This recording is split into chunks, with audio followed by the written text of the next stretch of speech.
la webinaire. Je m'excuse.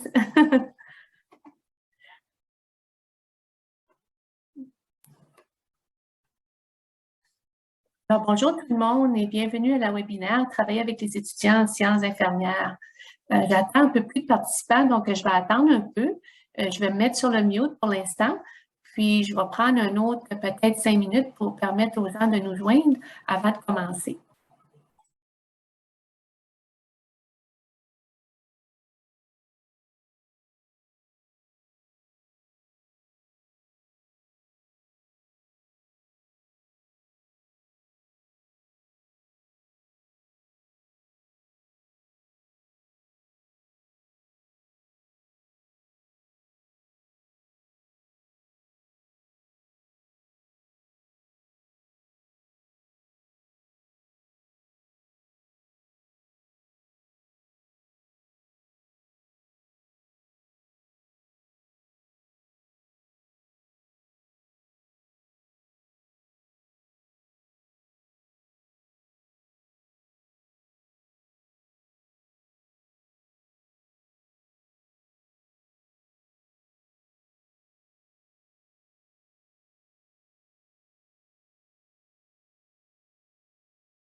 Bonjour Geneviève.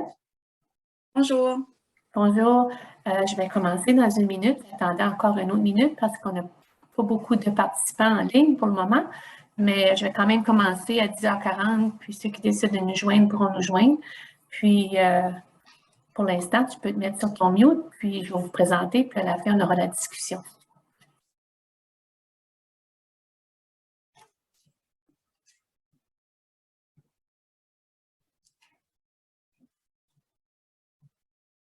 Alors, il est 10h40, donc je vais commencer.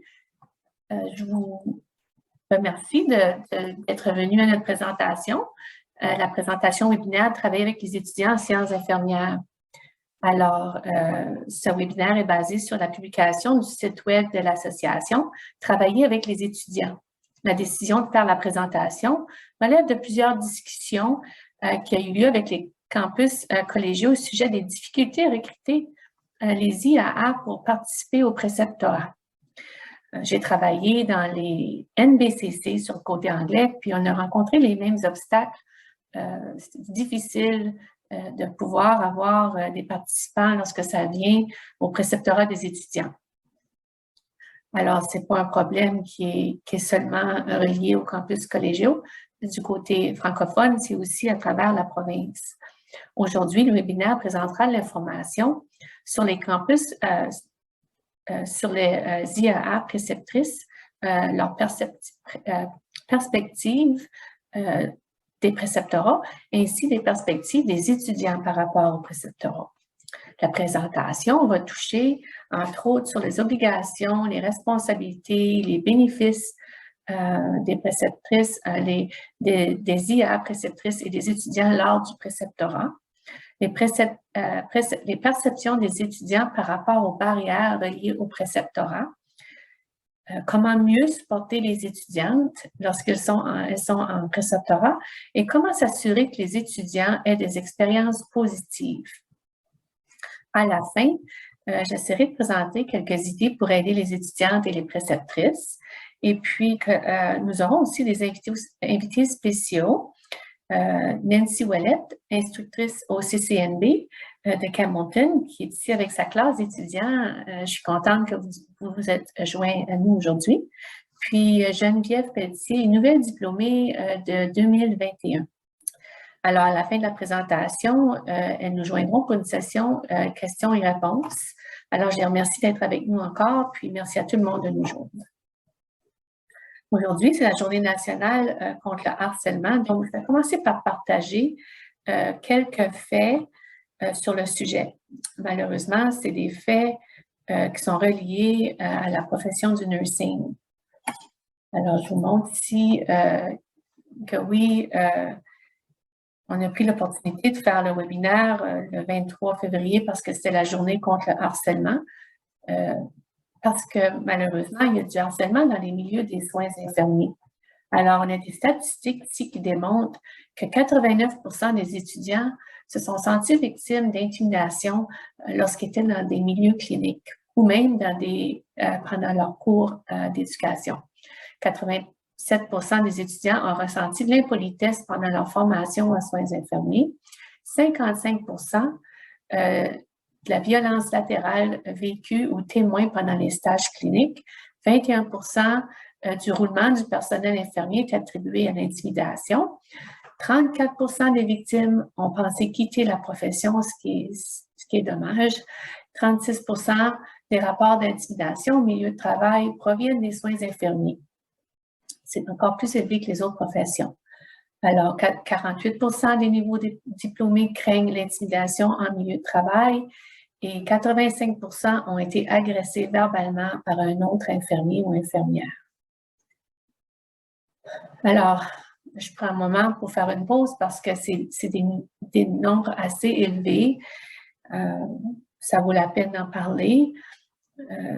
C'est pas comme si on pointe du doigt sur quelqu'un en particulier. Souvent, c'est des résultats peut-être de surcharge de travail, de niveau de stress élevé, quoi que ce soit la raison, les résultats sont les mêmes, donc c'est important de s'arrêter puis d'y penser. Je pense que vous avez probablement entendu, moi je sais que j'ai gradué en 1991, donc ça fait plusieurs années que je suis infirmière. J'ai souvent entendu le dicton qui dit « les infirmières mangent leurs petits ». C'est un dicton qui démontre que les infirmières n'ont pas beaucoup de patience avec les novices ou les étudiants, puis s'attendent qu'ils arrivent avec toutes les connaissances, les aptitudes, l'expérience qui habituellement vient avec les années. Alors, cette phrase est venue de la personne qui s'appelle Messner en 1986. Elle avait fait une étude qui lui avait démontré que c'était un phénomène dans les milieux de travail. Mais tout d'abord, qu'est-ce qu'est l'intimidation? Qu'est-ce qui arrive quand quelqu'un se sent intimidé? Ça implique un contrôle et un déséquilibre de pouvoir, que ce soit intentionnel ou pas. Ça peut arriver seulement une fois ou ça peut être un incident qui se répète à plusieurs reprises. C'est important de penser à comment est-ce qu'on approche les gens ou comment est-ce qu'on se fait approcher par les gens, puis faire des réflexions sur nos relations interpersonnelles pour éviter l'intimidation. Dans le bas, vous voyez une petite boîte qui définit ce qu'est l'intimidation ou l'harcèlement comme une conduite ou un commentaire inapproprié d'une personne à l'égard d'un travailleur ou d'un étudiant que la personne savait ou aurait raisonnablement dû savoir qu'il entraînerait l'humiliation ou l'intimidation du travailleur ou de l'étudiant. Alors, moi, dans mon cadre de travail, j'ai rencontré un individu qui était très gentil, très bien articulé. Il disait tout le temps, il faut toujours bien peser ses mots. J'ai jamais oublié ça parce que des fois, on dit quelque chose en réagissant avant de penser à comment on formule notre phrase qu'on veut dire, puis ça peut faire plus de mal que de bien. Puis la phrase pourrait être reformulée d'une façon qui dirait un bon message, le message qu'on a l'intention de donner, sans faire sentir l'autre comme si qu'elle était moins que nous autres ou humiliée. Alors, à quoi ressemble l'intimidation?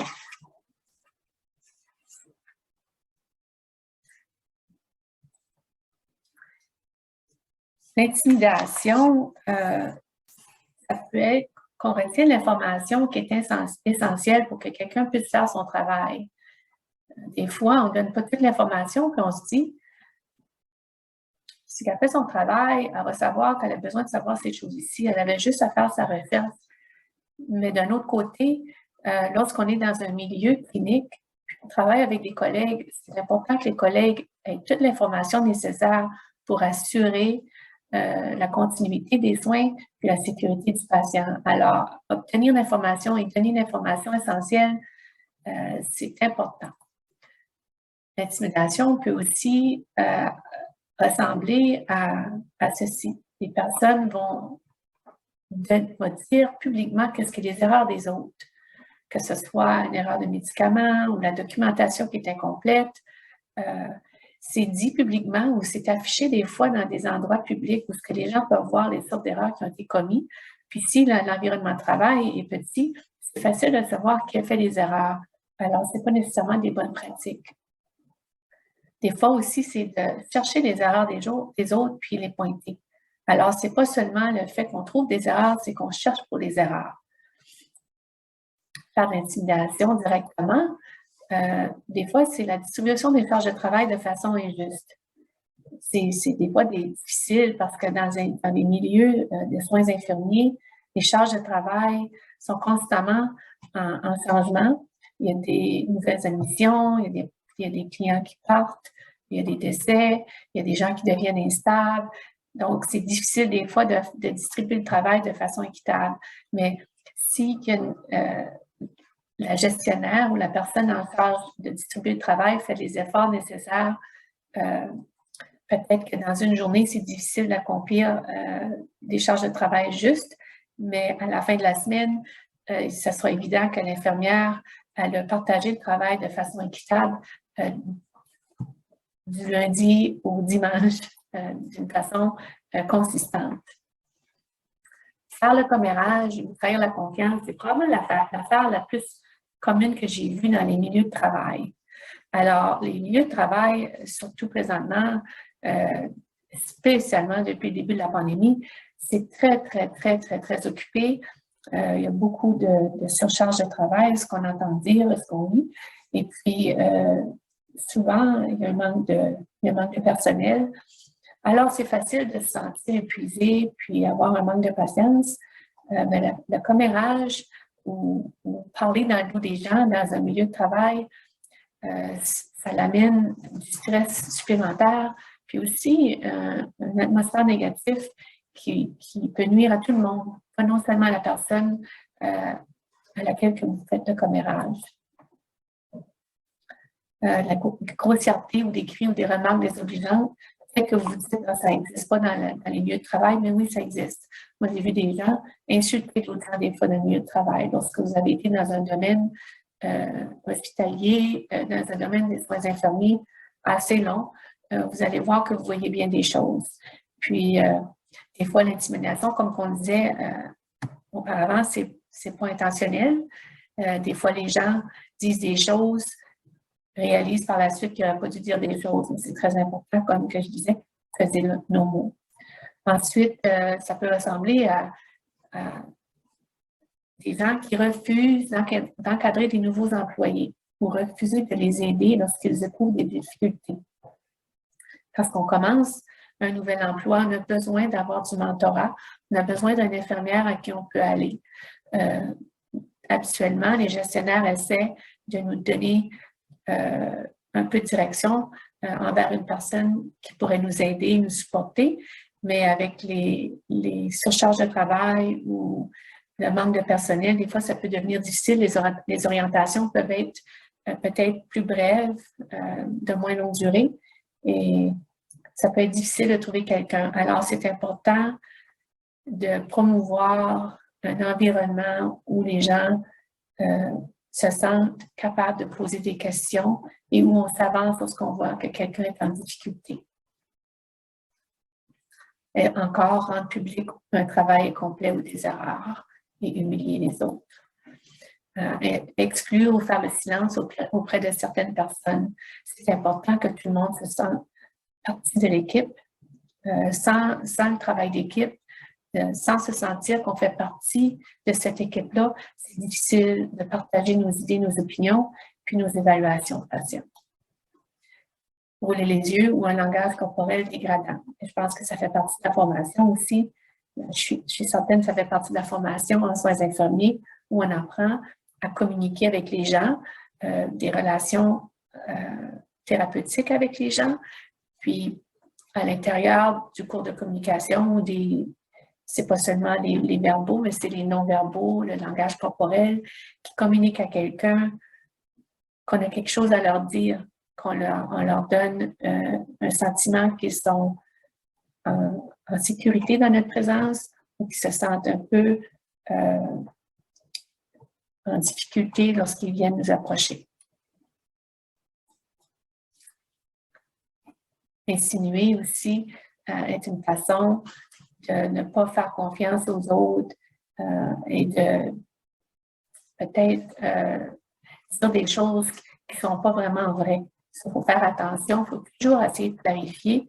Puis même si on va insinuer ou si on va essayer d'assumer des choses, assumer que les gens ont des bonnes intentions puis qu'ils veulent faire un bon travail. Ils ont juste besoin de la coopération puis de la présence d'une équipe sportive.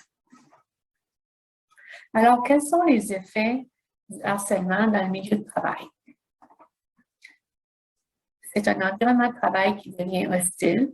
Puis, souvent, vous allez entrer dans un endroit, vous allez dire « Oh, moi, je ne voudrais pas travailler ici, je peux sentir que ce n'est pas positif. » Des fois, on ne peut pas mettre le doigt dessus, mais on sent que les gens ne se sentent pas bien dans leur environnement de travail. Il y a beaucoup d'insatisfaction, puis ce qui peut entraîner aussi un gros roulement de personnel. Donc, les gens vont laisser leur milieu de travail. C'est difficile de garder des gens avec expérience qui peuvent aider à faire le mentorat dans ces situations-là. Les gens ont peur d'aller travailler ou de devenir la prochaine victime. Ce n'est pas un bon sentiment d'entrer dans un environnement où on ne sait pas ce qui nous attend du côté interpersonnel. C'est déjà assez de se demander si il va y avoir assez de personnel, puis nos patients vont être stables, la journée va bien aller de ce côté-là, sans se demander si on va avoir le support de nos collègues, puis qu'on va bien s'entendre avec nos collègues. Comme je disais, s'il n'y a pas de satisfaction au travail, ça peut apporter des problèmes de rétention du personnel, puis des incidences sur le soin des patients. Les incidences, ça peut être dangereux. Ça peut produire des situations où le patient n'est pas en sécurité. Ça peut causer de l'absentéisme, des départs stressants ou des démissions personnelles. Les étudiants et nouveaux diplômés quittent la profession ou ne veulent pas appliquer dans certains milieux de travail. Des fois, moi, j'ai des téléphones puis ils me disent « L'école, on n'est pas capable de recruter des gens pour venir travailler chez nous. » Puis c'est peut-être un peu difficile de poser les questions, mais les questions de culture du milieu de travail sont très importantes parce que des fois, la culture dans l'environnement de travail peut en faire en sorte que même si c'est un environnement qui est très occupé, que la charge de travail est élevée, si les gens se supportent, travaillent bien ensemble, s'épaulent, ça peut causer un environnement où les gens veulent quand même venir travailler chez nous. Alors, pourquoi il y a de l'intimidation dans les milieux de travail? Le premier point un peu difficile à lire puis à discuter, ça dit ici que la profession a prédominance féminine. Puis on se demande, ben, qu'est-ce que ça fait, ça? Selon les recherches, il a été démontré que les femmes peuvent être plus difficiles les unes envers les autres. Il peut y avoir un peu plus de rivalité. Ils peuvent peut-être se battre pour le respect et pour les postes avancés. Alors, ça peut faire que ça crée des relations plus difficiles. Ensuite, l'environnement de travail est stressant. Comme je disais tantôt, peut-être à cause des charges de travail élevées, peut-être parce qu'on est à court de personnel. Présentement, pour les 2 dernières années, la pandémie a ajouté une nouvelle couche de difficultés à cause peut-être qu'on travaille avec les masques, les jaquettes d'isolation, les visières. Les journées sont difficiles, on a chaud, on a soif, on n'a pas autant de pauses. Ça peut causer peut-être des conflits dans le milieu de travail lorsqu'on devient fatigué, épuisé, on n'en peut plus. Limite des soins infirmiers, les natures hiérarchiques du milieu. J'ai de la misère avec ce mot-là, mais ceci, ça veut dire que des fois, les gens sentent qu'il y a des professions supérieures à d'autres. Je peux vous donner des exemples. Des médecins peut-être se sentent supérieurs aux personnels infirmiers. Les infirmières immatriculées, peut-être, ils ont un titre plus élevé que les infirmières auxiliaires. Les infirmières auxiliaires, un titre plus élevé que les préposés aux soins. Et peut-être que le personnel infirmier se sente dans une position plus élevée que la maintenance ou les gens dans la cuisine. Peut-être que non aussi, mais c'est des choses qui peuvent arriver. Peut-être pas dans tous les milieux de travail. Tous les gens ne se sentent pas de la même façon par rapport à ça, mais d'après ce qu'on voit dans les milieux de travail, même au Nouveau-Brunswick, c'est des choses qui arrivent.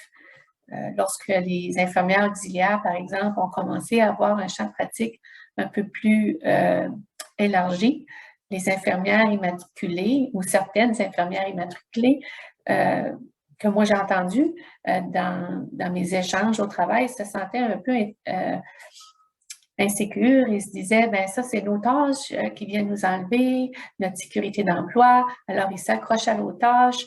Les politiques ne permettaient pas nécessairement aux infirmières auxiliaires de pratiquer leur plein champ de pratique. Alors, c'est des exemples qui peuvent entraîner des conflits en milieu de travail qui sont réels, qui sont là, puis qu'on a besoin d'apprendre à surmonter.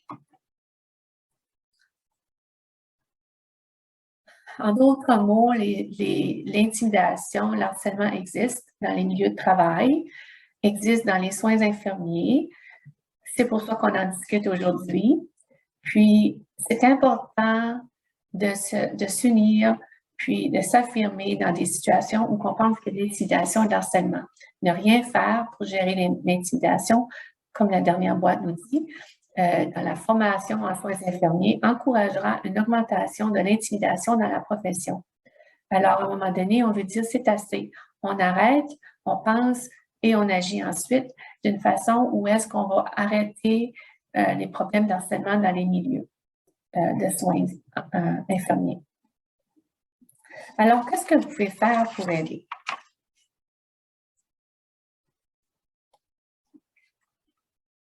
Vous allez le signaler. À qui? Peut-être à la personne en premier. Vous voyez quelqu'un faire quelque chose qui est inapproprié, vous allez dire « Je ne me sens pas confortable avec le comportement que tu as maintenant. J'aimerais questionner pourquoi tu agis comme ça. » Si ça fait pas grand-chose, la personne n'est pas réceptive, peut-être le signaler avec votre gestionnaire, au gestionnaire de votre département. Identifier le comportement et le verbaliser. pour pouvoir en parler ouvertement. Si c'est un événement isolé, peut-être vous ne vous sentirez pas que c'est nécessaire de tout documenter, mais d'un autre côté, peut-être que ça l'est. Spécialement aussi si ça devient un comportement qui est répété, des choses qui arrivent souvent, vous avez besoin de documenter les dates, les heures, les incidents, les témoins, des personnes qui ont vu les comportements, parce que c'est des choses qui vont vous aider lorsque vous allez avoir des discussions avec des gestionnaires ou peut-être des personnes de l'Union ou des gens qui peuvent vous aider dans votre cheminement pour arrêter le harcèlement. Vous allez préconiser ou aider à établir des programmes de sensibilisation. Souvent aussi dans les milieux des soins infirmiers, c'est pas juste des programmes, c'est des politiques et des procédures qui décrivent clairement ce qui est attendu du personnel de tous les départements comme conduite professionnelle. Alors, établissez une politique de tolérance zéro, où ce que personne n'est permis d'harceler les gens autour d'eux. C'est bon d'aller plus loin. Il ne faut pas seulement prendre note des choses qui sont négatives, mais profitez-en aussi pour prendre note des choses positives et complimenter vos collègues. C'est important de leur dire. Puis, des fois, ça paraît que c'est pas grand-chose, mais c'est beaucoup. En fin de semaine passée, je travaillais dans un foyer de soins, les relais de jour. Puis, j'ai travaillé samedi et dimanche. Puis, j'étais dans une unité où on était sous lockdown parce qu'il y avait eu un employé qui avait eu un employé ou un visiteur qui avait eu le COVID. Alors, on était en temps où on devait faire des tests sur tous les résidents, puis les employés qui avaient été exposés. Puis, la charge de travail était élevée, on avait chaud, on était tous habillés dans notre PPE,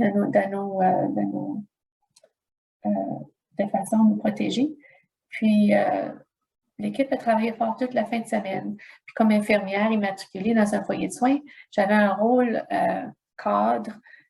Puis, j'étais là pour m'assurer que tout le monde avait leur charge de travail, tout le monde le faisait, mais j'avais le goût de m'impliquer dans le travail, puis de les aider, puis pour qu'on ait un sentiment où est-ce qu'on était une équipe, puis on était tous là un pour les autres, puis il n'y avait pas vraiment une hiérarchie, ou est-ce que, non, moi, je ne fais pas ces soins-là parce que c'est tes tâches, je me suis impliquée.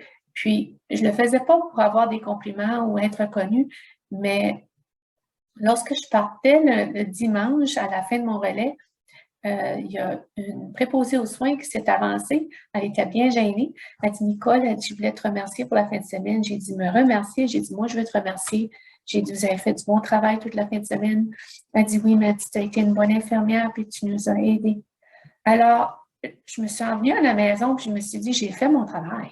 Je n'ai pas été au-delà. J'ai fait mon travail, mais elle m'a quand même donné un compliment puis c'était vraiment apprécié. Alors, je me suis sentie appréciée et elle se sentie aussi reconnue puis appréciée pendant la fin de semaine. Ça ne nous a pas coûté rien à une ou à l'autre. Je suis sûre que d'autres d'entre vous avaient des exemples semblables, puis il faut continuer à faire ces choses-là pour aider à promouvoir une bonne culture dans notre environnement où on travaille. Faire le bénévolat pour encadrer les étudiants et les nouveaux diplômés, c'est quelque chose qu'on peut faire, on peut tout le faire. Puis même si on n'est pas la préceptrice désignée, on est dans le milieu de travail où il y a des étudiants qui travaillent avec des préceptrices, on peut quand même faire notre part. Puis peut-être, si on voit qu'ils ont besoin d'avoir une question de répondu, on s'avance puis on aide. Alors ici, je me demande, vous avez déjà été demandé d'être un précepteur. Puis, qu'est-ce qui a été votre réaction initiale? Alors, je n'ai pas beaucoup de participants, mais j'en ai. Puis, j'avais un petit sondage ici. Puis, je vais vous demander si que vous pouvez répondre à une couple de questions. Alors, dans le sondage, à l'intérieur du sondage, vous allez voir que vous avez cliqué vos réponses. C'est anonyme. Vous n'avez pas besoin d'avoir peur d'avoir votre nom d'affiché. Mais ça va juste nous donner une petite idée de voir si vous avez eu peut-être Vous avez été demandé d'être précepteur, puis comment est-ce que vous vous êtes senti?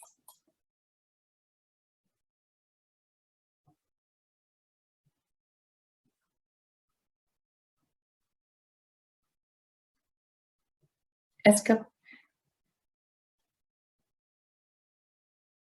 vous pouvez voir levez votre main si vous ne pouvez pas voir, ou envoie-moi un message.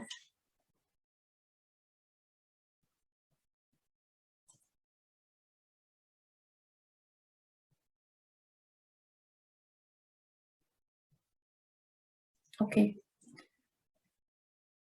So, avez-vous déjà été victime d'intimidation dans le domaine des soins infirmiers? J'ai une personne qui a répondu oui. J'ai une personne qui a répondu non.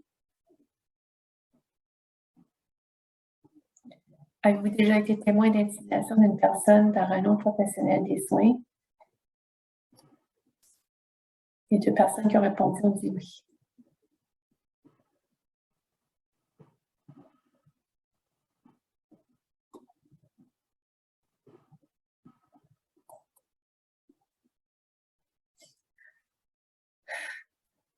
C'est qu'on n'a pas une grosse représentation ici aujourd'hui, mais moi, j'ai vu l'intimidation. Puis les 2 participants ont vu de l'intimidation. C'est ça que Diane, puis on pourrait nous donner des exemples de ce qu'ils ont vu. Puis aussi Nancy, puis Geneviève qui va nous joindre à la fin, puis sa classe d'étudiants auront peut-être quelque chose à ajouter là-dessus plus tard.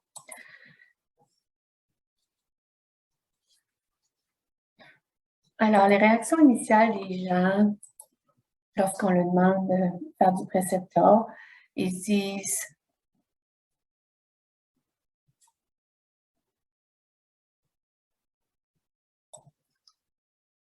Est-ce que je devrais ou pas? Je suis stressée, je suis débordée, j'ai pas le temps, j'ai pas la capacité pour plus de tâches, je suis inquiet pour les responsabilités que ça entraîne. Qu'est-ce qui va arriver si l'étudiant fait une erreur? Est-ce que je vais être disponible? Je vais être capable de faire la collaboration? Comment est-ce que ça va avoir l'air si je décide d'être un précepteur ou une préceptrice? Alors, c'est des points valides, hein? Celle-là, par rapport à qu'est-ce qui se passe si ils font une erreur, c'est très commun.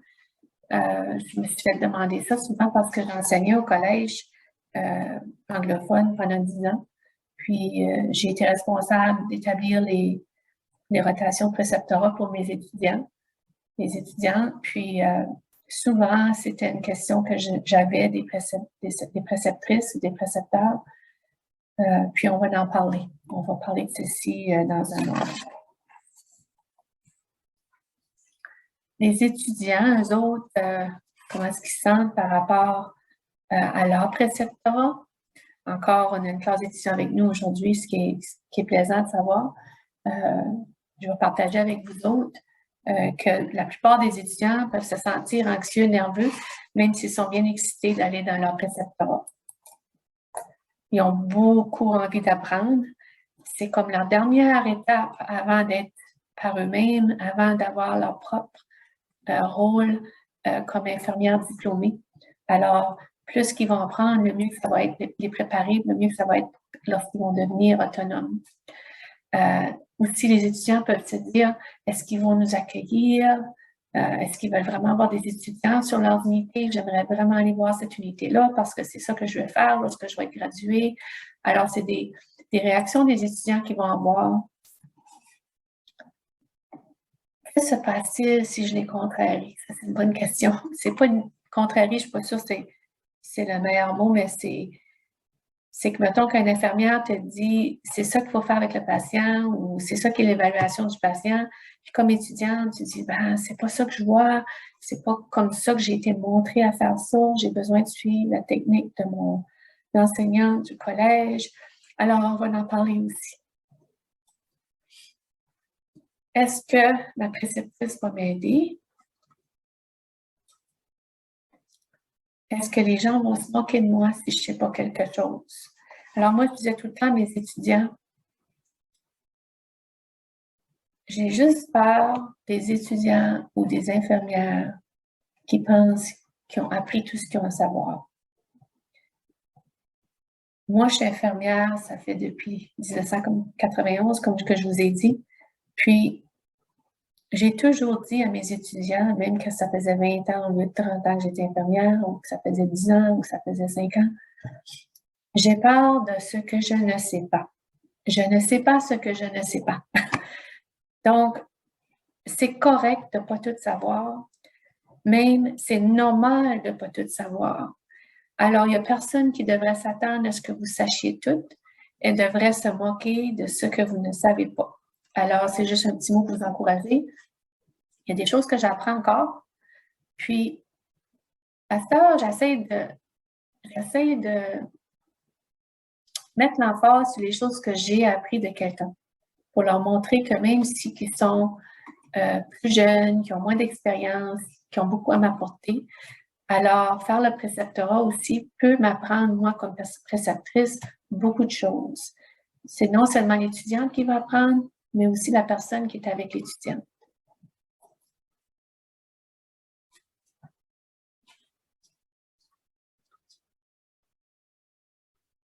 J'ai vraiment eu la chance, moi, d'être bien encadrée lorsque j'ai fait mon préceptorat. Je suis allée dans l'unité des brûlés à l'hôpital de Moncton, l'hôpital anglaise. Puis ma préceptrice était vraiment bonne, était vraiment gentille. Puis lorsque j'ai travaillé comme infirmière, je me suis fait demander où est-ce que j'avais fait mon préceptorat parce que les infirmières trouvaient que j'étais capable de m'organiser. Alors, c'est juste un petit encouragement aux préceptrices ou les gens qui pourraient potentiellement être préceptrices dans le futur, parce que vous-même, les étudiants, à un moment donné, vous allez avoir de l'expérience, peut-être quelqu'un où vous approchez. Ce qu'on donne à nos étudiants va nous revenir lorsque les étudiants vont devenir des travailleurs, nos collègues. Alors, c'est des choses à se rappeler. Tout le monde va bénéficier d'un étudiant qui a été bien encadré lorsque l'étudiant s'intègre dans le milieu de travail comme travailleur. Alors, est-ce que vous devriez être préceptrice? C'est une composante essentielle des soins infirmiers. Si quelqu'un vous approche, vous vous rappelez de ça. C'est une responsabilité éthique et professionnelle de tous les professionnels. Que vous soyez une IAA ou une infirmière matriculée comme moi, lorsque quelqu'un vous approche pour faire du mentorat chez les jeunes étudiantes, ça devient une obligation, une responsabilité professionnelle. Je ne dis pas que vous devez le faire à chaque fois puis que vos collègues ne devraient pas prendre leur tour, mais c'est important de garder en tête que si on va avoir des nouveaux employés dans nos milieux de travail, ça prend des étudiants qui vont graduer, qui vont s'intégrer dans la force du travail. Alors, votre norme de pratique qui est affichée dans votre site web de l'association dit que vous exercez un leadership pour soutenir le mentorat et le préceptorat et y participer. Ensuite, la norme 4.5 dit qu'elles entretiennent des communications interpersonnelles efficaces, respectueuses et collaboratives qui favorisent et nourrissent une culture de pratique positive. Pour vous rappeler que les étudiants vont prendre soin des parties, ils font partie de l'équipe multidisciplinaire. Puis à un moment donné, ils vont être votre collègue. Alors, il faut les encadrer et il faut montrer qu'est-ce qu'est la collaboration. Lorsque les autres vont devenir des professionnels de la santé, lorsqu'ils auront fini leur formation, qui vont être des nouvelles diplômés, qui vont travailler dans le domaine des soins infirmiers, ils vont déjà savoir qu'est-ce que c'est d'encadrer les plus jeunes, puis comment collaborer dans l'équipe multidisciplinaire pour s'assurer la sécurité des patients.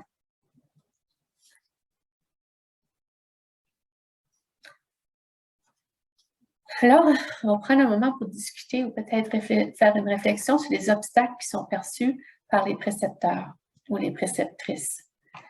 Il ne faut pas oublier comme étudiant que lorsqu'une infirmière auxiliaire accepte de vous prendre, c'est sûr qu'il va y avoir des obstacles à surmonter, que ça va ajouter à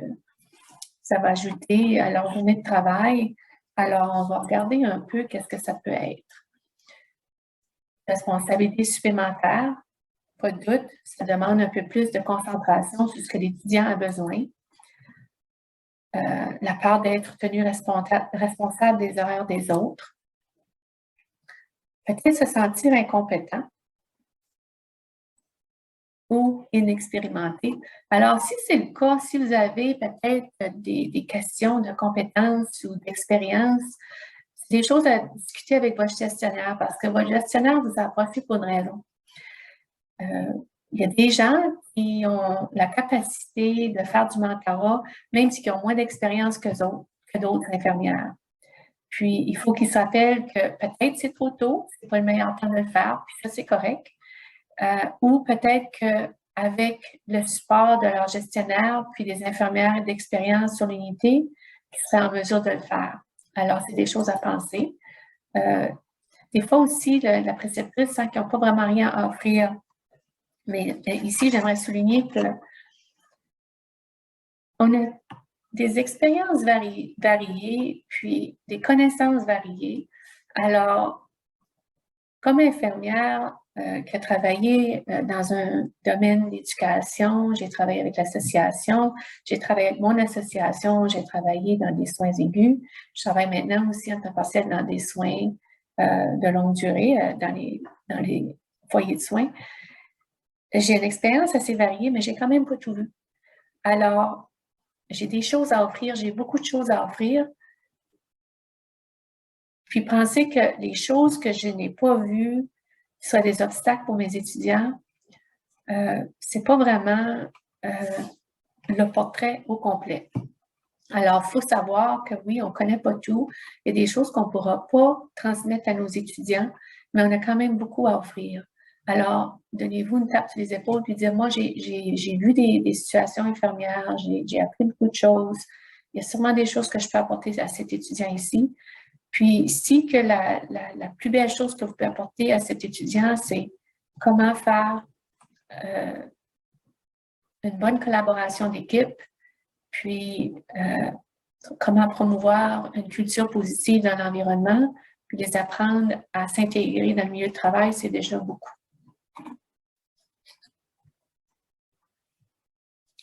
Alors, quels sont les avantages pour le précepteur?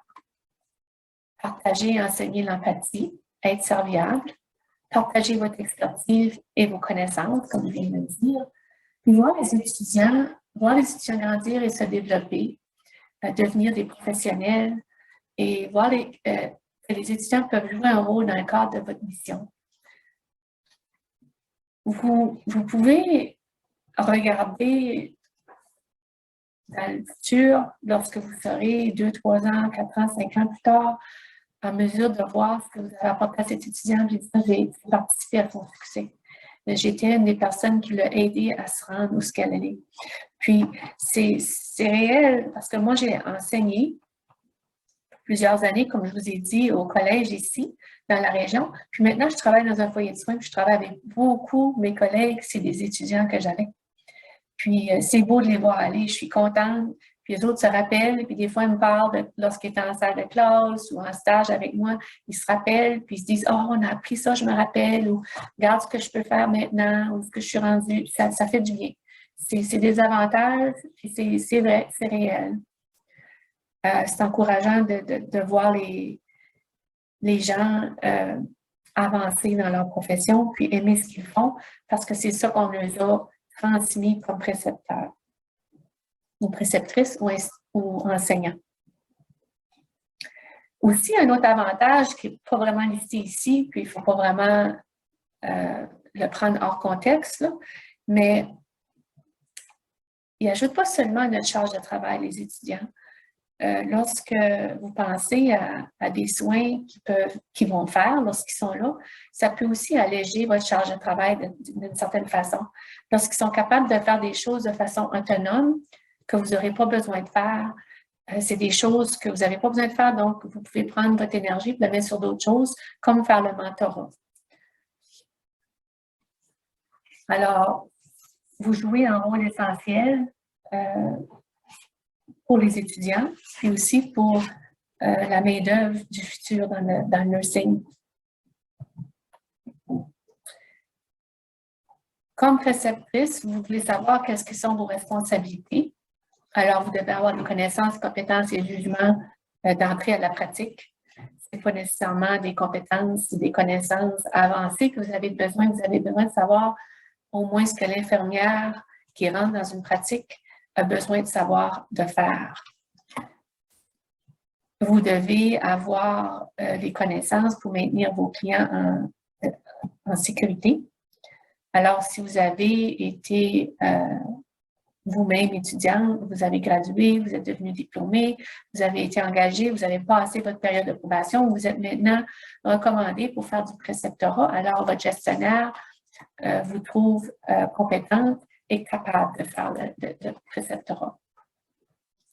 Vos responsabilités, c'est de garder une communication ouverte et continue avec votre étudiante pour que l'étudiante sache ce qu'elle a besoin d'apprendre, ce qu'elle est capable de faire et ce qu'elle a besoin de développer, les régions, les faiblesses dans sa pratique. Vous avez besoin de faire de la collaboration, du soutien et guider la personne qui travaille avec vous. Alors, j'avais parlé initialement que des fois, les préceptrices ont peur d'être tenues responsables lorsque les étudiants font des erreurs. Alors, qu'est-ce qui se passe? Chacun est responsable de ses propres actions. Ça, c'est la première règle à suivre. Donc, les élèves sont responsables de leurs propres actions. Elles sont aussi responsables de corriger les erreurs afin de minimiser ou de gérer les préjudices causés aux clients.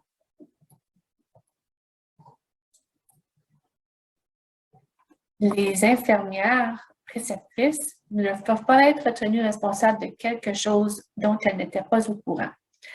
Alors, pour clarifier ce que ceci veut dire, c'est que si l'étudiante commet une erreur, ce qui peut arriver, l'étudiante est responsable d'approcher la préceptrice puis dire, ou le précepteur, puis dire « J'ai fait une erreur, ceci est mon erreur ». La responsabilité de l'infirmière auxiliaire ou de l'infirmier auxiliaire est maintenant d'aider l'étudiant à naviguer à travers cette erreur. Alors, qu'est-ce que l'étudiant devrait faire lorsqu'il y a une erreur? Alors, il y a toujours des politiques dans les milieux de travail qui vous dirigent. Les politiques habituellement disent que tu as besoin de faire un rapport d'incident, tu as besoin de faire une note au dossier, un suivi du patient. Alors, si c'est une erreur de médicament, aussi notifier le médecin. Quelle autre intervention a besoin d'être faite? Est-ce qu'il y a besoin d'avoir des signes vitaux? Alors, si l'étudiant était au courant des politiques du département, l'étudiant avait la compétence et les connaissances d'aller faire une tâche, a fait une erreur, l'étudiant a rapporté son erreur, la préceptrice ou le précepteur a aidé l'étudiant à naviguer à travers son erreur, alors il n'y aura pas vraiment quelqu'un qui va être tenu responsable de négligence. Donc, l'erreur appartient à l'étudiant. Il y aurait seulement une erreur de la part de la préceptrice ou du précepteur si il n'y aurait pas, le précepteur ou la préceptrice n'aurait pas fait son rôle pour aider l'étudiant à faire le suivi par rapport à cette erreur.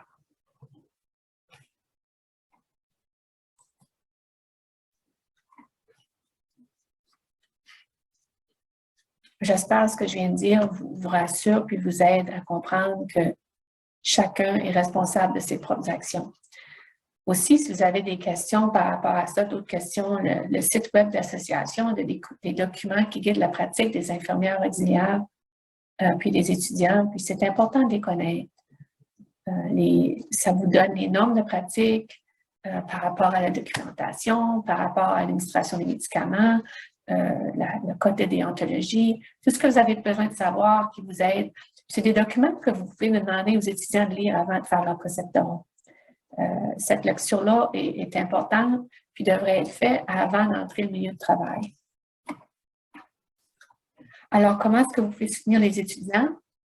Le faire lire ces documents-là, c'est déjà un début. Le faire lire les politiques de travail.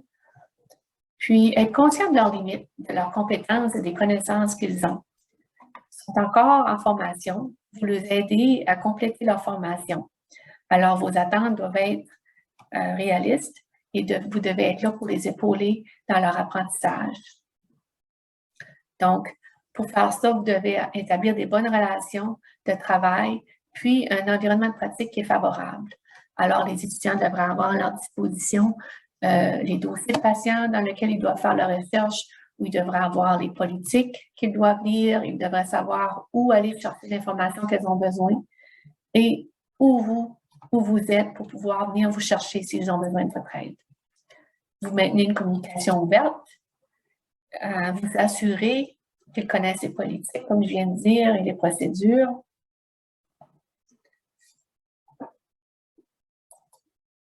Vous vous assurez de faire la supervision et la délégation.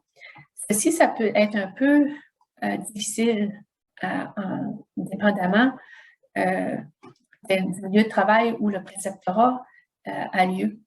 Des fois, vous ne pouvez peut-être pas savoir où les connaissances de l'étudiant finissent et où ils ont besoin de votre supervision. Alors, il faut que vous ayez vos discussions ouvertes pour vraiment établir ce que l'étudiant sait et est capable et en mesure de faire et ce qu'elle a besoin de votre support et de votre présence lorsqu'elle le fait. Vous avez des rétroactions à donner et il faut le faire de façon globale. La façon globale veut dire c'est important que l'étudiant se sente évalué d'une façon où elle sait quelles sont toutes ses forces et toutes ses faiblesses. Souvent, on assume que les gens connaissent qu'est-ce qui sont leurs capacités, leurs forces et leurs atouts, mais ce n'est pas toujours le cas. Ici, il y a un étudiant anonyme qui avait dit « C'était comme si tout ce que j'entendais était négatif. Je n'avais pas bien fait ceci, je n'avais bien pas fait ça. Avant de commencer, je me sentais comme une infirmière confiante, mais après que j'ai presque quitté la profession. C'est comme si j'étais nulle. » Alors, elle se sentait comme si qu'il n'y avait jamais de rétroaction positive. Alors, comme on dit, lorsqu'on fait de la rétroaction avec les étudiants, il faut le faire de façon globale. Des fois, peut-être, encourager l'étudiant à faire des notes lorsqu'on lui donne la rétroaction pour lorsqu'elle va lire ses notes, parce qu'elle va voir qu'il y avait un peu de tout. Parce que souvent, moi, j'ai fait ça avec mes étudiants, je leur donnais de la rétroaction globale. Puis l'étudiant revenait le lendemain, elle dit « On dirait que je n'avais pas eu de bons points. » Je m'apercevais que l'étudiant, elle avait oublié les bons points parce qu'elle se sentait nerveuse, anxieuse. Puis les points négatifs ou les points où est-ce qu'elle devait faire des efforts pour corriger, c'est là où elle avait fini d'entendre le reste de la rétroaction. Alors, si l'étudiant se fait une petite liste des choses qu'elle a besoin d'améliorer, puis une belle grande liste des choses qu'elle a bien fait, lorsque ça en va faire la réflexion le soir, elle va dire « Ouais, c'est vrai, il y avait beaucoup de belles choses que je me suis fait dire. » Donc, c'est une bonne pratique, je pense, à instituer lorsque vous êtes une personne qui va faire la rétroaction.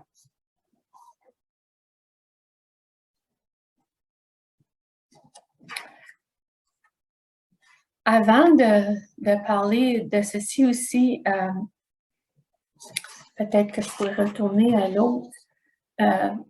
J'aimerais que vous soyez vigilants pour faire la gestion des risques. Il faut s'assurer que les étudiants connaissent les politiques et procédures. J'ai dit cela déjà, mais c'est juste pour vous dire qu'il y avait eu une incidence, un exemple d'incidence qu'il y avait eu en Nouvelle-Écosse.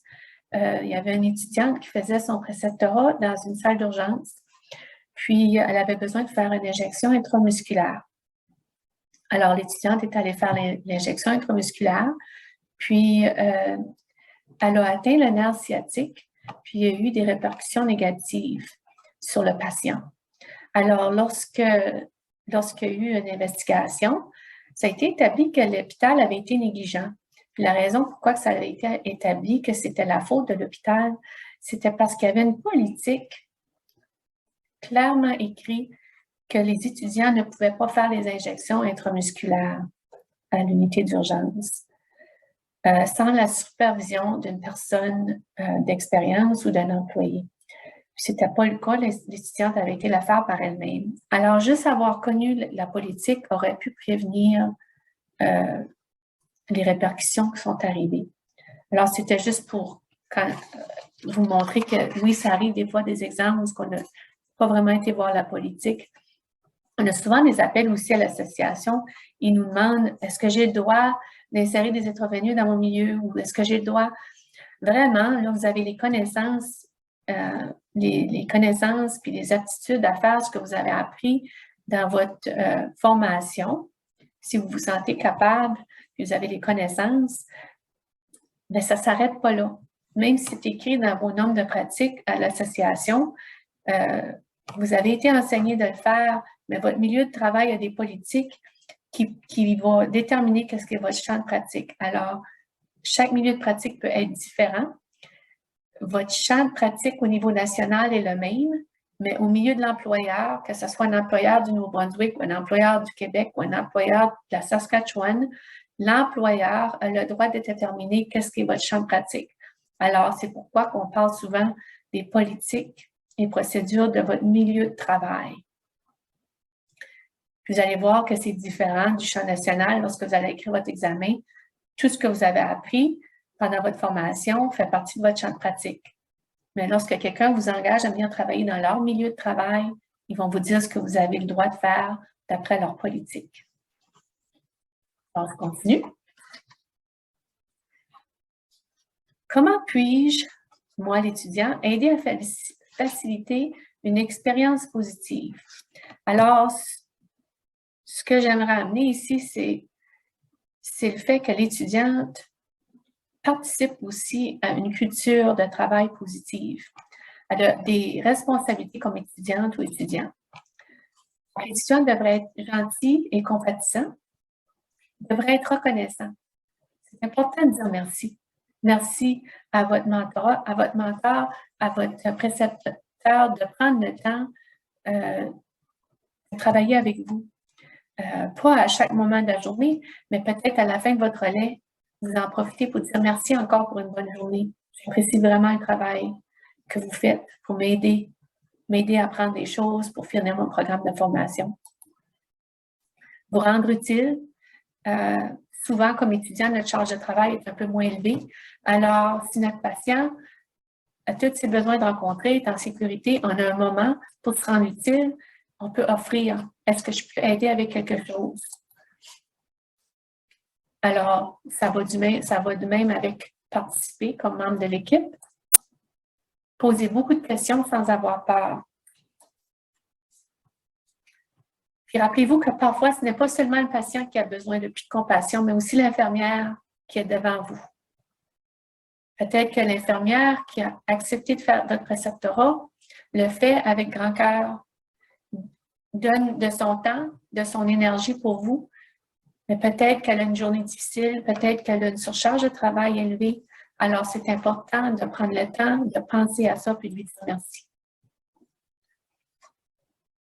Quels sont les avantages pour l'étudiant? Hein? Qu'est-ce que les avantages d'un étudiant dans le préceptorat? Les étudiants vont apprendre à travailler au sein d'une équipe. Ils vont continuer à acquérir des connaissances. Des connaissances, j'ai une équipe, connaissances non enseignées en classe. Il y a des choses qu'on ne peut pas tout enseigner en salle de classe. Il y a des choses qui vont venir lorsqu'on va dans des milieux cliniques. Alors, profitez-en lorsque vous avez vos préceptorats, vos stages, de vous avancer et d'essayer d'apprendre le plus possible. Donc, vous allez apprendre à avoir de la confiance en vous-même et à acquérir de l'expérience et apprendre la gestion du temps. La gestion du temps, je pense que c'est la formule magique pour vous aider à passer à travers un relais. Je vous dis, la meilleure compétence qu'un étudiant peut avoir, c'est l'évaluation du patient, parce que ça va guider tout ce que vous avez besoin de faire pour cette personne-là. Puis, une des qualités de travailleur que vous pouvez avoir qui va vous aider le plus dans votre journée, c'est votre gestion de temps. Pratiquer la communication, verbale et non verbale, la pensée critique et la collaboration. Vous allez déterminer votre identité infirmière et vous voulez vous rendre. Alors, peut-être que vous allez dire, moi, je vais commencer à travailler dans les soins de longue durée parce que je veux travailler avec des personnes âgées dans un environnement où ce que je pratique plus avec mes relations interpersonnelles avec les familles. J'apprends à connaître les personnes avec qui je suis parce qu'ils vivent là, où il y en a peut-être qui vont dire, moi, je vais aller dans les soins aigus avant. Alors, vous allez apprendre à développer votre identité, à savoir où est-ce que vous voulez aller travailler, puis de là, où est-ce que vous avez comme goût de vous rendre dans votre profession. Vous êtes chanceux parce que le nursing, c'est un domaine de travail qui vous apporte des opportunités indéfinies. Vous avez la chance de faire toutes sortes de travail. Alors, quelles sortes de conseils que je pourrais vous donner?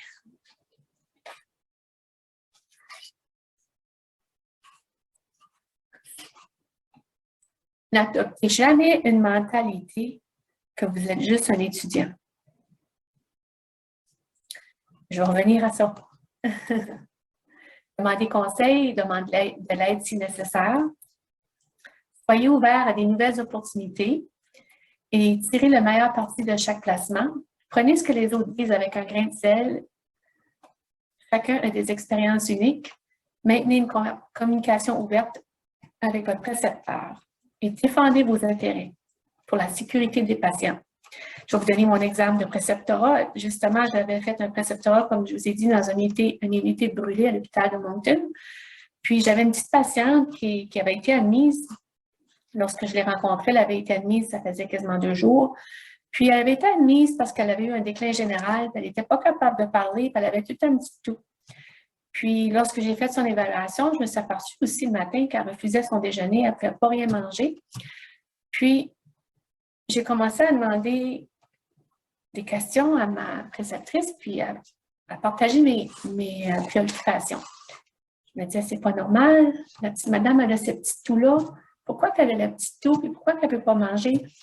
Puis, les seules réponses qu'elle avait, c'est « Oh, elle a été admise comme ça, c'est une petite madame qui est vieille, elle doit être à la fin de la vie, faut pas que tu t'en inquiètes. » Puis, je retournais à la petite madame, je continuais les soins de chevet. Puis, par l'heure du dîner, j'en pouvais plus. Avant le dîner, vers 11h, je suis revenue, j'ai dit « Garde, j'ai dit, la petite tout continue. La petite madame est en détresse, mais on n'a pas d'explication autre qu'elle a vieilli. Pourquoi qu'elle aurait ce petit tout-là? » La préceptrice a dit « Garde, elle dit, je vais, pour te faire plaisir, je vais téléphoner le médecin. » Puis, elle a téléphoné le médecin, elle a reçu l'ordonnance de faire une radiologie pulmonaire, puis du coup, juste pour satisfaire l'étudiante. Alors, elle a dit, va prendre ton dîner, j'appelle le médecin. Je suis partie dîner. Quand je suis revenue, tout le personnel de l'unité était debout en face de la boîte à rayon X. C'était les vieilles boîtes, ce temps-là, là, c'était sur l'unité. Puis, ils regardaient la radiographie de la petite madame. La petite madame, à la maison, elle avait avalé son partiel qui avait des petits crochets en fer dessus qui s'étaient accrochés juste à l'entrée de la trachée. Alors, ça bloquait quasiment où ce qu'elle mangeait, où elle respirait. Donc, elle a eu une opération d'urgence parce qu'il ne pouvait pas juste se retirer, ça l'aurait déchiré l'œsophage. Une opération d'urgence, elle a été capable de se remettre à manger et à parler. Alors, comme étudiante, je me sentais contente d'avoir été défendre les intérêts de la petite madame, même si c'était une petite madame âgée. Vous aurez la chance, vous aussi, comme étudiante, de partager vos inquiétudes, préoccupations par rapport à vos patients, puis vous vous sentez à l'aise de le faire. Vous avez quelque chose à apporter. Et comment est-ce que les instructeurs peuvent aider? En vous offrant du soutien, de l'orientation et de la supervision. En disant supervision, il faut que vous soyez capable de recevoir ce qu'ils ont besoin de vous dire. Maintenez une communication ouverte et soyez un espace sûr pour les étudiants. Partagez vos attentes avec les étudiants dès le début. C'est important que les étudiants sachent ce que vous attendez d'eux autres. Vous allez partager vos expertises et vos expériences et pousser les étudiants à se développer. Soyez un bon modèle. Les actions parlent plus fort que les mots. les élèves se souviennent de ce que vous faites et non de ce que vous dites.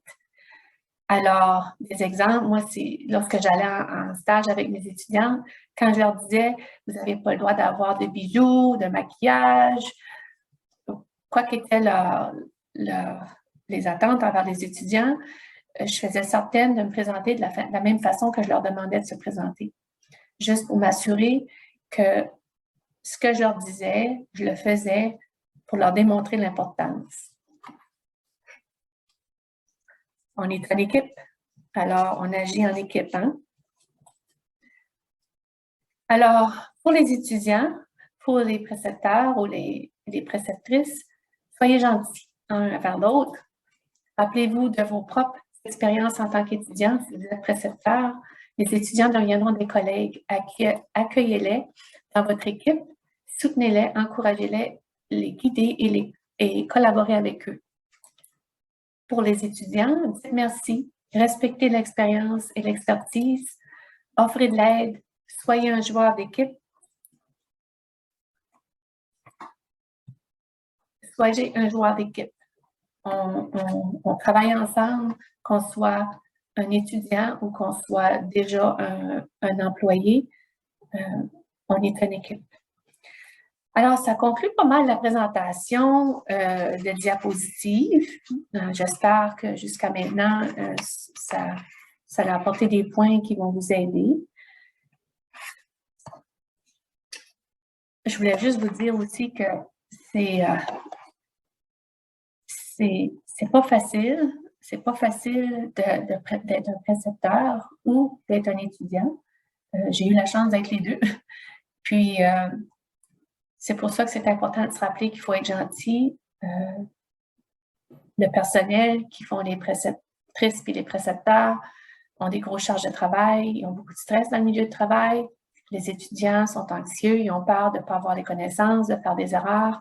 Alors, en travaillant ensemble, en créant une culture où c'est correct de poser des questions et que les attentes sont claires, ils devraient avoir des belles expériences. À ce moment-ci, je vais demander à Geneviève puis à Nancy peut-être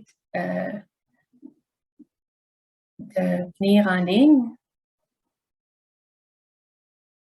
Vous pouvez activer votre caméra puis activer votre microphone. Merci les madames.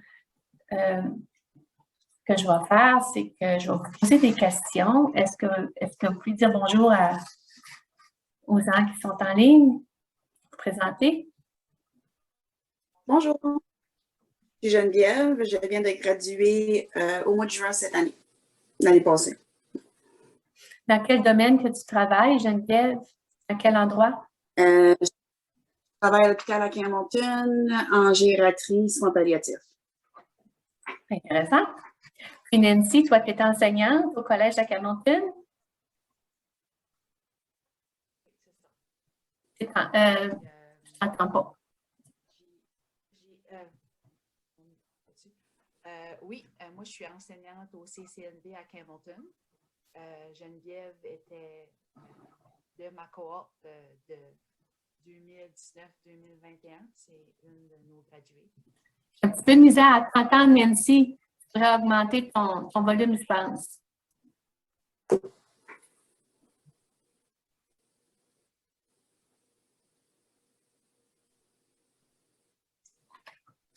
J'ai préparé un paquet de questions. Là, ce que j'ai entendu, Nancy, c'est que tu me dis que tu étais l'enseignante à Geneviève lorsqu'elle était au collège. Oui. C'est bien. Combien d'étudiantes que tu as dans ta classe, Nancy, qui nous ont joints aujourd'hui?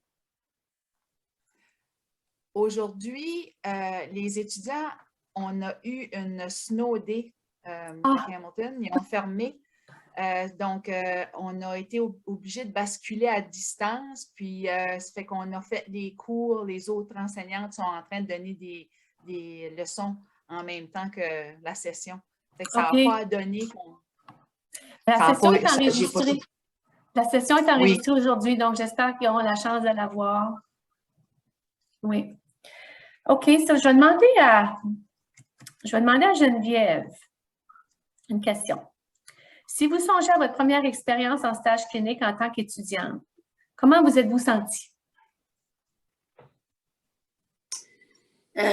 Nerveuse, craintive, pour commencer, mais après ça, l'appui des professeurs, puis du staffing était là, par exemple. Là. Oui. Mais c'est sûr, les premiers sont toujours stressants un peu. Là. Son expérience a été positive.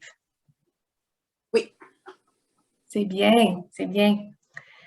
Nancy, c'est la même question du point de vue un peu différent. Là, en tant qu'instructeur, là, comment vous êtes-vous senti le premier jour où vous ameniez les étudiants novices en stage?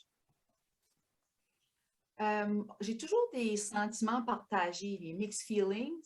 J'ai tout le temps de l'excitation parce que j'ai hâte de voir les étudiants interagir, puis parce qu'ils sont tellement excités aussi. Fait que ça m'excite toujours. J'ai tout le temps hâte de les voir, puis voir mes anciens collègues aussi de travail s'intégrer avec les nouveaux, la relève. Mais j'ai tout le temps la peur, il y a tout le temps ce gros stress-là, la crainte qui arrive de quoi? La peur de l'inconnu. On a toujours, on dirait, peur qu'il arrive quelque chose puis qu'on manque quelque chose. Fait que vraiment, c'est un mixed feeling. Ça fait du bon sens ce que tu dis, je pense. Tu ne sais pas à quoi t'attendre, hein? Jamais. Alors, pour Geneviève, si vous changez à vos expériences en soins cliniques et votre préceptorat, êtes-vous senti à l'aise et confiance en posant des questions à votre préceptrice? Ont-elles offert une communication ouverte? Très ouverte. J'aurais pas pu demander mieux. Être à mes côtés tout le long. Au début, c'est sûr qu'elle était avec moi toutes les minutes.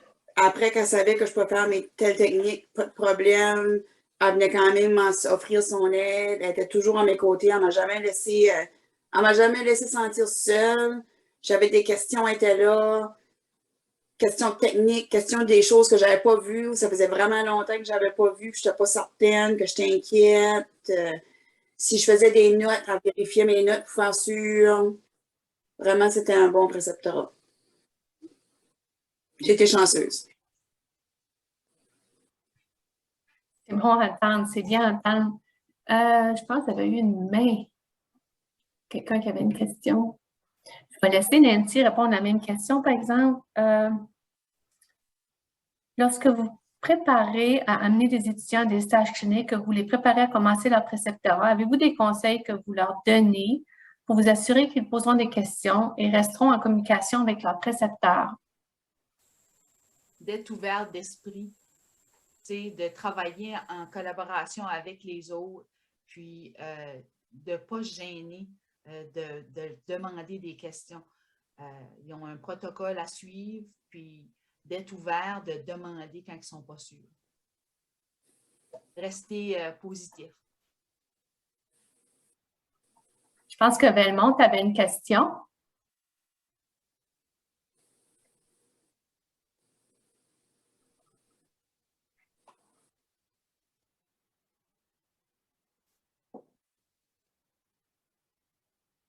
Bonjour, Allô? Belmont. Oui. Allô? Oui. Bon, tu m'entends? OK, je comprends pas que tu ne me vois pas, par exemple. Là. Moi, je vous vois. Moi, je suis un infirmier auxiliaire depuis 22 ans. Je ne sais pas si les autres m'entendent, mais moi, je travaille souvent, je suis toujours de jour, je travaille aux soins médicaux, je fais des gastro-entéro avec les médecins. Puis, je fais aussi en orthopédie. Puis, je travaille aussi en ophtalmo. Ça fait que souvent, je suis appelé à être comme préceptorat là, pour les étudiants, surtout en gastro-colonie. Ça fait que moi, quand j'ai des étudiants, je les accueille à bras ouverts. Puis je lui dis, comme j'ai vu un peu tantôt dans ton diapositive, là, je ne suis pas qu'un étudiant. Ben, moi, je lui dis ça souvent. Dis-toi que tu n'es pas qu'un étudiant. Tu es étudiant, puis fais-toi pas dire que tu es qu'un étudiant. Tu es étudiant, tu es infirmier, tu es infirmière, tu es infirmier auxiliaire, tu es préposé, tu es médecin. Chacun a son rôle. Moi, je rassure avec ça, je lui dis souvent. Puis là, je suis tout le temps en folie avec eux autres. Je les mets à l'aise. Puis je lui dis souvent aussi que s'ils ont des questions qui ne gênent pas, puis absolument pas de questions niaiseuses, absolument pas. Bien, je vous remercie, Valmont. Je vais continuer avec les questions à Nancy puis à Geneviève, mais je vous remercie beaucoup d'avoir participé. Alors, Geneviève, sans rien partager de trop précis, avez-vous déjà été témoin ou senti qu'il y avait une attitude négative envers les étudiants de la part d'autres professionnels des soins infirmiers? Et si oui, comment avez-vous géré cela? Avez-vous des conseils que vous pourriez donner aujourd'hui? Ben, c'est certain qu'il y en a toujours. Les charges de travail sont énormes. Il y a des journées que il y en a trop. Alors, des étudiants, ça peut être considéré être d'un genre. Mais moi, comme je leur dis toujours, même moi, quand j'étais étudiante, j'offrais quoi si je peux faire pour vous aider. Je peux en enlever un peu. Je ne peux pas enlever tout, mais je peux certainement aider pour alléger la tâche. C'est juste de la communication. Travailler en équipe. C'est bien. Merci. Puis toi, Nancy, c'est semblable, là. Remarquez-vous parfois une attitude négative envers les étudiants lorsque vous êtes en clinique? Préparez-vous vos élèves à cette possibilité et offrez-vous des conseils de la façon dont ils pourraient gérer une situation comme celle-là? Malheureusement, oui. On le voit souvent. C'est difficile, par exemple, quand on dit les préparer, quand vous demandez de dire des préparer, parce que la réalité a tellement changé, parce qu'il ne faut pas oublier que depuis les 2 dernières années, c'est encore pire. Les gens, tu l'as tellement bien dit, Nicole, le stress, le travail, la surcharge, les gens sont fatigués, ils sont overwhelmed, sont pressés. On voit des différentes choses qui sont passées. On a dû s'adapter différemment dans les années, surtout les 2 dernières années. Mais je me rappelle, lorsque moi j'étais étudiante, je ne sais pas pour vous autres aussi, nous autres, on était appris dans les livres, puis le nursing, c'était exactement comme les livres.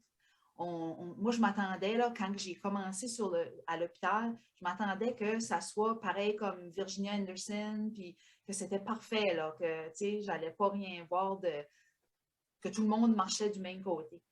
Ça fait que j'ai eu comme ça dur quand j'étais étudiante. Ça fait que moi, j'avais décidé qu'en enseignement, du début, je leur dis la vérité. Je leur parle de la vérité.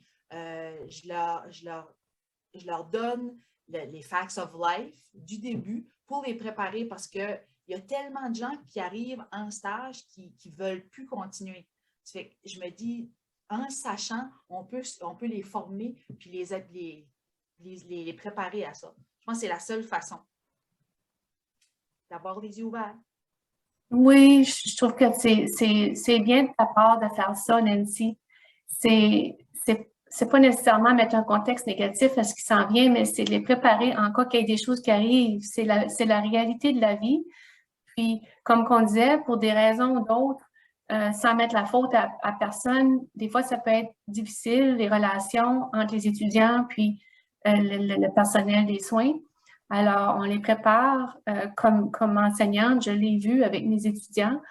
Puis, c'est des bonnes occasions aussi dans des conférences après le relais, de revenir à ce qui est arrivé, leur demander comment est-ce qu'on devrait gérer ces sortes de situations-là. C'est vraiment bien de les préparer. Mais ils savent, par exemple, les étudiants savent toujours que les superviseurs ou les monitrices et les précepteurs sont là pour les épauler. On travaille de pair ensemble. Puis aussi, ici, on essaie de rappeler aux étudiants que les rôles vont être inversés dans pas longtemps. Ça va être les autres qui vont être, comme Geneviève, vois-tu, elle est plus étudiante, là, elle est graduée. C'est ça, oui. Alors, je vois que Valmont a une autre question, tu as la main levée, mais je n'ai pas beaucoup d'autres questions pour Geneviève et Nancy. Ce que je vais faire, c'est que je vais continuer mes questions, puis ensuite, je te donnerai la chance d'avoir un petit mot. Alors, j'aimerais demander à Geneviève, une fois que vous avez terminé votre préceptorat ou vos stages cliniques, quel a été votre plus précieux point ou expérience à retenir?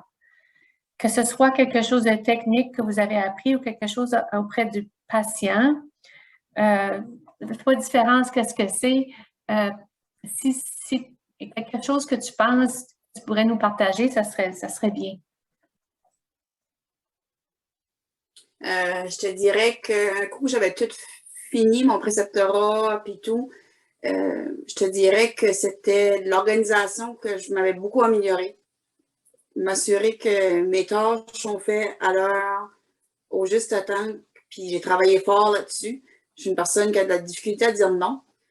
Si quelqu'un a besoin d'aide, je suis tout le temps là pour aider. Mais mes tâches ne se faisaient pas tout le temps faire les autres que j'avais besoin, mes notes, tout. Alors, j'ai appris à gérer mon temps puis m'assurer que ce soit fait. Je suis fière de moi qu'à la fin, que j'étais capable de dire que mes tâches sont faites à un bon temps. Tu as amené un bon point ici quand tu dis que tu étais tellement prête à aider tout le monde, que tes propres tâches en souffraient. Puis c'est quelque chose que tu as appris à gérer. C'est bien parce que les milieux des soins sont tellement surchargés tout de suite que c'est facile de se perdre dans les tâches manuelles et physiques qui ont besoin d'être faites, d'oublier de faire le cycle complet de qu'est-ce que des soins infirmiers qui inclut la documentation puis certaines autres choses. Oui. Alors, je vais demander à Nancy. Je suis sûre que toi aussi, tu as fait de nombreuses tâches cliniques avec tes étudiants. Est-ce que vous avez des points ou des expériences marquantes que vous aimez partager avec vos étudiants? Toutes les fois que l'étudiant sort du plancher puis qu'il arrive dans la salle de post-clinique avec un gros sourire puis il dit « Wow! J'ai fait une différence » ou « J'ai fait ça aujourd'hui, c'était le fun » ou « Ça a été une bonne journée » ou lorsque les employés me donnent des commentaires positifs de l'aide qu'on leur a apportée ou que les clients, les patients vont me dire « Oh, vos étudiants, là, c'est de l'art. » Mais ça c'est tout, là, ils l'ont tout dit, là. C'est ça mes meilleurs coups. Entendre ça. C'est bon de se sentir validé aussi dans ce qu'on fait, hein? Parce que toi aussi, en tant qu'enseignante, t'aides à former la prochaine génération des travailleurs dans le domaine de la santé. Alors, Geneviève, avez-vous un dernier conseil pour les étudiants ainsi que pour ceux qui sont en ligne? Il n'y a pas beaucoup de monde en ligne, mais ça va être partagé, le webinaire, là, et qui se préparent à devenir précepteurs. Jamais avoir peur de poser des questions. C'est comme on a toujours dit, il n'y a aucune question qui est stupide. On ne sait pas tout. Encore aujourd'hui, j'apprends encore à tous les jours. De ne pas se gêner de demander de l'aide. Le travail d'équipe, c'est vraiment valorisant, c'est incroyable. Les patients le ressentent aussi. Ça fait une atmosphère beaucoup plus agréable sur le lieu du travail. Le monde se sent moins seul, se sent moins rushé. Puis de toujours dire que tu vas toujours apprendre. Oh, merci. Merci. Puis toi, Nancy, est-ce que tu as un dernier conseil pour les étudiants ainsi que pour ceux qui sont en ligne et qui sont ou se préparent à devenir des précepteurs? De ne pas oublier qu'ils étaient étudiants à un moment donné, les autres aussi, que la meilleure façon de changer la situation, c'est d'être ouvert puis de dire oui. Lorsque quelqu'un vous demande d'être précepteur, c'est parce qu'on a vu quelque chose de spécial dans cette personne-là. C'est pour ça qu'on veut que vous soyez précepteur ou préceptrice. Parce qu'ils sont tous spéciaux, hein, ceux qui le font, quand ils apportent leur connaissance aux étudiants. Ça fait que la meilleure façon d'apporter la relève puis de les bâtir comme il faut, c'est de participer puis d'être la personne qui veut le faire. Un gros merci à toi, Nancy, puis à toi, Geneviève. C'est important d'avoir des webinaires comme aujourd'hui, puis des gens comme vous qui participent, puis à Diane, puis Valmont qui se sont joints comme audience. Ça va être, comme je vous dis, c'était enregistré aujourd'hui, puis ça va être disponible. J'espère que des étudiants ou des infirmières auxiliaires qui pensent peut-être faire le préceptorat iront visualiser, écouter le webinaire pour faire leur décision. Alors, sur la dernière diapositive, ici, j'ai le numéro d'association avec notre adresse électronique. Si vous avez des questions ou des commentaires, je vous remercie beaucoup. Puis, ça termine notre webinaire. Avant de quitter tout le monde, j'aimerais inviter Alban Lemont, s'il y avait une question ou quelque chose à dire, de le partager.